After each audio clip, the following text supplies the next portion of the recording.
workplace wellness is probably the only proactive method of containing healthcare costs for organizations.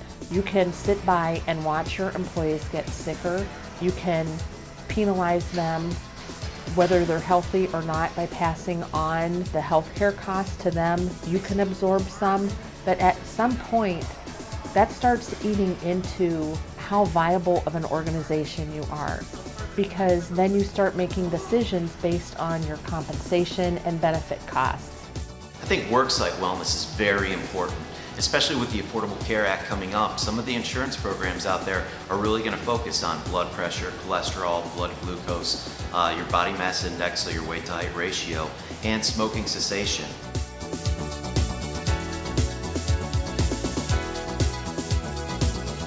The Oberlin project is about transforming the community into considering ways in which to reduce carbon emissions. So one of those aspects would be wellness, as it relates to two of the commitments of the Oberlin project, which is transportation and using alternative means of transportation, such as walking, biking, car sharing, ride sharing, public transportation. All of those usually incorporate some type of means of active transportation. And then the other commitment would relate to local foods. Local foods that don't have as many pesticides on them, they don't have to travel as far, and therefore are healthy. So the more fresh local foods that people can eat, and the more active participation that they have regarding walking and biking, those are the two ingredients that are necessary in order for a person to become healthy.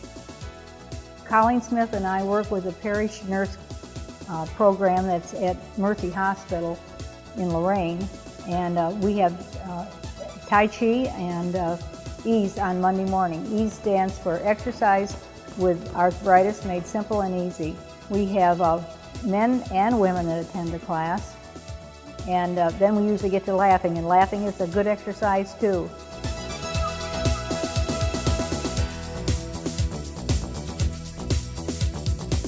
In 2005, when Ridge Tool was looking to start a wellness initiative, we turned to the Lorain County Health District and were able to partner with them to start a walking program by using their Live Healthy website.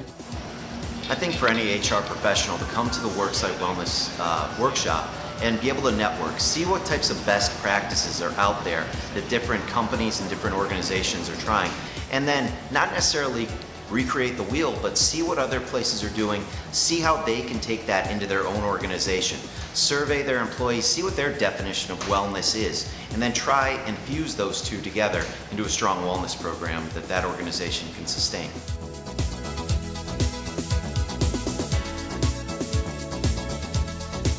To take the proactive approach and say, let's find a way to work together to make sure that our workforce is healthy and vibrant, it puts the ball back in your court, and you have some kind of control over, your employees have some kind of control over their future, about how they see their health and their lives, and you have some control over the future of your organization and some control over your finances. You have a healthy community, you have people caring about other people. If you're not well, you can't help someone else, and our goal is to help others in the community. It's been a positive situation for our employees, both getting healthy, learning about what's happening in the community, as well as through our health screening. We've found numerous people with some serious health conditions that they didn't know about. They were able to detect it early and take preventative measures, and they're living healthy with their families today.